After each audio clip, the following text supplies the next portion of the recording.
విజయవాడ చుట్టుపక్కల ప్రాంతాలు నీట మునిగాయి కనబడుతూనే ఉంది. అమరావతి మునిగిందా లేదా? అమరావతిలో వరద వచ్చిందా లేదా? దీని మీద విజయవాడలో ఏం జరిగిందో పక్కన పెడితే వైఎస్ఆర్సీపీ సోషల్ మీడియా అమరావతి మునిగింది చూడండి అమరావతి అని కొన్ని ఫోటోలు షేర్ చేస్తూ ఉన్నారు, వీడియోలు షేర్ చేస్తూ ఉన్నారు. ఈవెన్ చంద్రబాబు నాయుడు ఇల్లు కూడా మునిగింది. అందుకే చంద్రబాబు నాయుడు ఇంటికి పోకుండా బస్సులో ఆయన విజయవాడ కలెక్టరేట్లో ఆయన ఉండటానికి సిద్ధపడ్డాడు. ఇంటికి పోతే ఇల్లు మునిగింది కాబట్టి ఇంటికి పోవట్లేదు అనేది వైఎస్ఆర్సీపీ ప్రచారం. సో వాట్ అయితే ఏంటి, మునితే ములుగుద్ది. ప్రకృతి కన్నెర చేసిన తర్వాత ఎవడైనా ఎంతటోడైనా ఇప్పుడు ఈ దేశంలో అన్ని మహానగరాలు ముంపు గురైనయే. ఓ సిరీస్ ఆఫ్ ఇన్సిడెంట్స్ చూడలేదా మీరు? హైదరాబాద్ ములుగుతుంది, మద్రాసు మునిగిపోయింది, బెంగళూరు మునిగిపోయింది, ఢిల్లీ మునిగిపోయింది, కేరళ వాయనాడు ఏకంగా అయితే కొండల గంటలు మొత్తం మిన్ను మన్ను ఏకమైపోయింది. అవును. దీనికి ఇప్పుడు అమరావతి ఒక రకంగా చెప్పాలంటే చాలా డ్రై ల్యాండ్ కింద ఉంది. ఒక్క చుక్క పడితే చుక్క కూడా వాళ్ళు ఆ పెద్దబాగు అది కట్టిన తర్వాత అక్కడ మోటార్లు పంపింగ్ పెట్టి చాలా వరకు అక్కడి నుంచి తోడేశారు వాళ్ళు. కొండవీటి వాగు ఇప్పుడు అక్కడ కరకట్ట దగ్గర డెఫినెట్గా కట్ట లోపల ఉన్నది ములుగుతుంది. ములగకపోతే ప్రమాదం, ఎందుకు ములగలేదని ఆలోచించాలి మనం. ఇంత వరద వచ్చినా ఇప్పుడు వరకు కూడా ఇప్పుడు జస్ట్ నీళ్ళు వస్తున్నాయి అక్కడికి. అసలు ఇది ఎందుకు జరిగింది, ఏమైంది అని అప్పుడు ఆలోచించాలి. దాని మీద విచారణ కమిటీ వేయాలి. ఇది ఎప్పుడు జరుగుతుంది? కృష్ణానదికి 12 లక్షల క్యూసెక్ల నీళ్ళు వస్తుంది. ఇది వీళ్ళు రమ్మన్నప్పుడు అలా రాదు కాదు. నిజంగా కనుక అక్కడ రాకపోతే ఆలోచించాలి మనం. వచ్చినందుకు అనుకోకూడదు, ఎందుకంటే గట్టు లోపల ఉంది అది. నది ఒడ్డున ఉన్నప్పుడు ఎందుకు మునిగిపోవు, ఎప్పుడు మునిగిపోతాయి. ఇప్పుడు కృష్ణానదికి వరద వచ్చింది, ఇన్ని లక్షల క్యూసెక్కుల నీళ్ళు వచ్చినప్పుడు వరద రావడం సహజమే ఎక్కడికైనా, అది విజయవాడకైనా ఇక్కడికైనా ఎక్కడికైనా. కానీ దీనికంటే ముందు కదా, ఇన్ని లక్షల క్యూసెక్కులు రాకముందే కదా అమరావతికి వరద వచ్చేసింది, అమరావతిని ముంచేసింది, హైకోర్టు చూడండి, సెక్రటేరియట్ చూడండి అని వీడియోలు ప్రచారం చేశారు.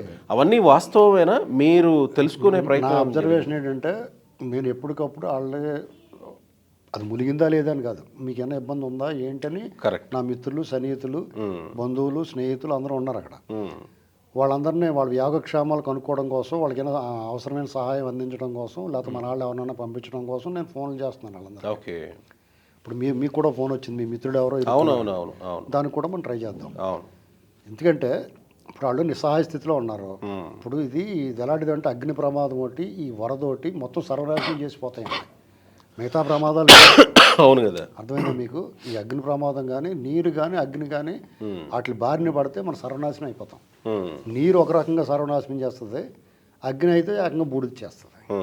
ఇలాంటి పరిస్థితుల్లో మనం ఆలోచించాల్సింది ఏంటంటే ఆ బాధితులు ఎవరున్నారో, వాళ్ళు కష్టాల్లో ఉన్న వాళ్ళు ఎవరున్నారో వాళ్ళకి మనం సహాయం ఏ రకంగా అందించాలో ఆలోచించాలి. అంతేగాని అమరావతి మునిగితే ములుగుతుంది అయితే సో వాట్ దానికి వీళ్ళు తెలుగుదేశం వాళ్ళు కూడా అది మొలగదో ఇది చెప్పకూడదు. అయితే ములుగుతుంది ఏంటి, ఇంత వరద వచ్చినప్పుడు ములుగుతుంది.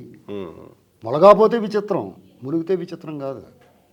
అది మునిగిందంటే సహజం. ఇంత వరద 100 సంవత్సరాల తర్వాత ఇలా నీళ్ళు వచ్చి మీద పడిపోతే అది మునగలేదు అనుకోండి, అది వార్త. మునిగితే వార్త కాదు. ఇప్పుడు వచ్చినట్టున్నాయి కదా మంతెన సత్యనారాయణ, ఇప్పుడు మీకు ఆ నది ఒడ్డుని ఎవరి దగ్గరికైనా వస్తాయి నీళ్ళు. గట్టు లోపల కదండి ఉంది, అంత డౌన్లో ఉంటుంది. అది కరకట్ట లోపలికి ఉంది, కరకట్ట లోపల కదా.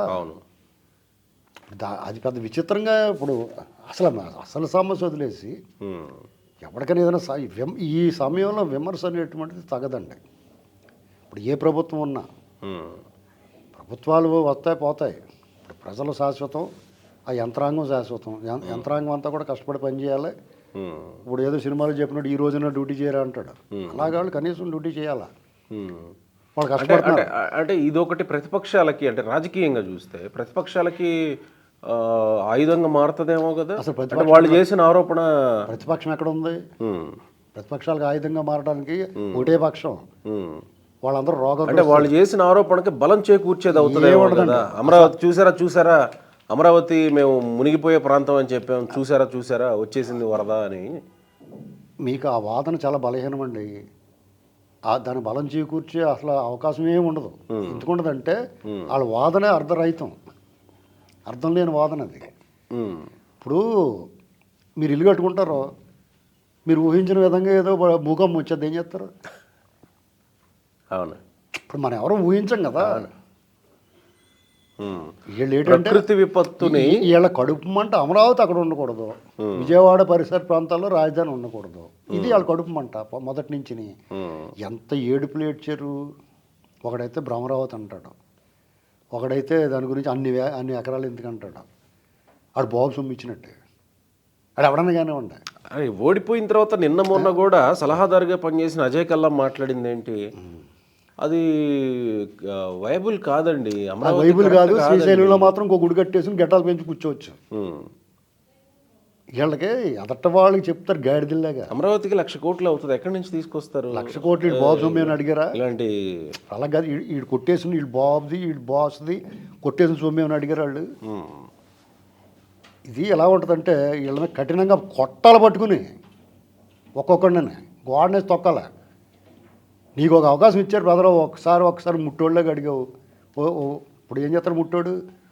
కడుపు ఆగలేస్తుందో రూపాయి పడండి బాబు, 10 రూపాయలు, ఇప్పుడు 10 రూపాయలు అడుగుతున్నారు లెక్క పెట్టి. అలాగే నువ్వు కూడా ఒకసారి 5 సీఎం పదవి అడిగేసి ముట్టోళ్ళగానే సరే అని వాడేశారు. వాడితే నువ్వేం చేసావు? మొత్తం సర్వనాశనం చేసి ధ్వంసం చేసి పెట్టేసావు అంతా. ఉమ్. దాన్నే సరి చేసుకుంటారా ఇప్పుడున్న వచ్చిన వాళ్ళు? ఇలాంటివి అనుకోకుండా మీదడిపోయిన విపత్తుల్ని పరిష్కారాలు వెతుకుతారా? వాళ్ళకి సహాయ సహకారాలు వాళ్ళని ఎత్తుని పెద్ద గరగెట్టాడు. ఉమ్. అసలు నీకు ఒకటి చెప్తున్నానండి, ఈ తెలుగు రాష్ట్రాలు చాలామందికి ఇంకా స్పృహలో రావట్లేదు. 2004లో వీళ్ళు చేసిన పాపం, ఈ ప్రజలు తెలుగు వాళ్ళు చేసిన పాపం ఏంటంటే రాజశేఖర రెడ్డి అనేటువంటి వాదన ముఖ్యమంత్రిగా చేసే పరిస్థితిలోకి వెళ్ళారు వీళ్ళంతా. అది వెంటాడేస్తుంది మీకు. 2004 ముందు హైదరాబాద్ ఎప్పుడో మునిగిపోయిందండి ఇలాగా? మీరు చెప్పండి. వీళ్ళు వచ్చిన తర్వాత ఆక్రమణలో, దుర్మార్గాలు, అరాచకం, ఎక్కడికక్కడ ఈ నాలాల మీద ఇళ్ళు పంచు తినేసారు వీళ్ళు. దాని ప్రభావం ఇవాళ చూపిస్తుంది. అక్కడ అంతే. వీడు 5 ఏళ్ళ పాటు ఉన్నాడు అక్కడ. మాత్రం ఈ 20 ఏళ్ళలో చంద్రబాబు నాయుడు గారు ఒక 5 ఏళ్ళు చేసాడు అంతే, అది కూడా ఆంధ్రాలో. ఇప్పుడు మళ్ళీ వచ్చి 2-3 నెలలు కూడా అవ్వలేదు. ఈ మరి 15 ఏళ్ళు దీన్ని ధ్వంసం చేసేసి రకరకాల ప్రకృతిని సర్వనాశనం చేశారు వీళ్ళు. అంటే ఇక్కడ వైసీపీ వాదించే వాదనకి ఒకటి మనం చెప్పుకోవచ్చేమో, అంటే అమరావతి మునిగిపోతుంది, అమరావతికి వరదలు వస్తాయని. అంటే ప్రకృతి విపత్తు వచ్చినప్పుడు ఎక్కడైనా ఏమైనా జరుగుతుంది. నేను అనేది ఏంటంటే, వైజాగ్ అన్నారు, వైజాగ్లో హుదూద్ ఎంత నష్టం చేసింది వైజాగ్ ప్రజలు. ఆంధ్రప్రదేశ్ తీర ప్రాంతంలో ఉందండి. ప్రతి సంవత్సరం తుఫానులు వస్తుంటాయి, ఒక్కొక్కసారి సునామీ వచ్చేస్తుంది, ఒక్కొక్కసారి భారీ ఎత్తున విధ్వంసం జరుగుద్ది. హుదూద్రాడు తుఫాన్లు చుట్టుముట్టేస్తాయి. అవనగడ్డలో ఏం జరిగింది అప్పట్లో? సముద్ర తీర ప్రాంతం అంతా కోతకు గురవుతుంది, ఉప్పిని వచ్చేసింది. ఇవన్నీ వాళ్ళకి అలవాటు పడిపోయారు పాపం. దానికి అప్పుడున్న ప్రభుత్వాలు వాళ్ళకి స్పందించి వాళ్ళకి తక్షణ సహాయం అందిస్తే పోలేరు బాబు అనుకుంటారు. ఇది అభ్యాసం అయిపోయింది వాళ్ళకి. దాని మీద విషం కక్కడం ఎందుకు? నువ్వు చేయగలిగి సహాయం చేయి. చంద్రబాబు నాయుడు గారు నీ విషయంలో క్రైసిస్ మేనేజ్మెంట్, డిజాస్టర్ మేనేజ్మెంట్లో ఎవడో ఏలెత్తి చూపించలేడు. రైట్. అక్కడికే వస్తే అమరావతి విషయం, దీనికి కన్ఫైన్ అయితే అమరావతి విషయంలో మునిగిపోతుంది అని అనడంలో అర్థం లేదు అనుకోవాలి. ప్రకృతి విపత్తులు వచ్చినప్పుడు ఏదైనా జరగచ్చు. నేనేమంటానంటే మునిగిపోతే మునిగిపోద్ది అయితే ఏంటి? హైదరాబాద్ మునిగింది, ఏం అలా కాదండి. మీకు చెంబుడు నీళ్లు రావాల్సిన కాదు 6 బిందులు నీళ్ళు మోసేస్తే ఏమవుద్ది? కరెక్ట్. ఏం చేస్తారు ఎవడన్నా? మునిగిపోతే మునిగిపోద్ది, సో వాట్? రైట్. అసలు దా వాదనే అర్థరహితం. మునిగిపోతే మునిగిపోద్ది. రైట్. ప్రజలంతా ఆందోళనలో ఉన్నారు, ప్రజలంతా భయంతో బిక్కుబిక్కమంటా ఉన్నారు గత 2 రోజులు. ఇప్పుడు మీరు ముందు ప్రశ్నకు సమాధానం ఏంటంటే, ఈ మధ్యన ప్రభాస్ సినిమా కల్కి అని వచ్చింది. ఇక అది అమరావతి మునిగిపోద్ది, హైదరాబాద్ మునిగిపోతుంది, ఢిల్లీ మునిగిపోతుంది అనుకున్నాడు. ఇలా మునగకూడదు అనుకుంటే ఏం చేయాలి తెలుసా మీకు? ఒక కాంప్లెక్స్ ఒకటి కట్టాలి ఆకాశానికి భూమికి మధ్యలోనే. వీళ్ళందరూ అక్కడ షిఫ్ట్ చేసేసి అందులో ఉండాలి, అంతే దీని పరిష్కారం. నువ్వు ప్రకృతిని ధ్వంసం చేసేసి నగర విస్తరణ జరిగిపోయిన తర్వాత నా ఇల్లు చెరువులో ఉంటుందండి, లేదా ఇంకోటి ఆడదో చెరువు గట్టు మీద ఉంటుంది. ఇప్పుడు ఎలా వచ్చి కొడతానంటే ఊరుకుంటాడా? ప్రభుత్వాలు పర్మిషన్లు ఇచ్చినాయి, ఆ ఎంఆర్ వాళ్ళు సర్టిఫికెట్లు ఇచ్చారు, ఆ టౌన్ ప్లానింగ్ కూడా ఒప్పుకున్నాడు, ఎంతో కొంత తీసేసుకుని పన్నులు కట్టించుకుంటున్నారు, పవర్ బిల్ ఇచ్చారు, పవర్ కనెక్షన్ ఇచ్చారు. ఇలా వచ్చి కొట్టేస్తారంటే ఊరుకుంటే చెప్పు తీసి కొడతారా? ఎందుకు ఊరుకుంటారా? ముందు వాళ్ళు ఏం చేయాలంటే నువ్వు ఆ బిల్డర్ ఎవడా, ఆ స్థలం ఎవడ తీసుకున్నాడా, ఇలాంటివన్నీ చేయాలంటే వీళ్ళ వల్ల కాదు. ఉమ్. కానప్పుడు ఏం చేయాలి, మూసుకు కూర్చోవాలంతే, ఇక ముందు జరగకుండా చూసుకోవాలి.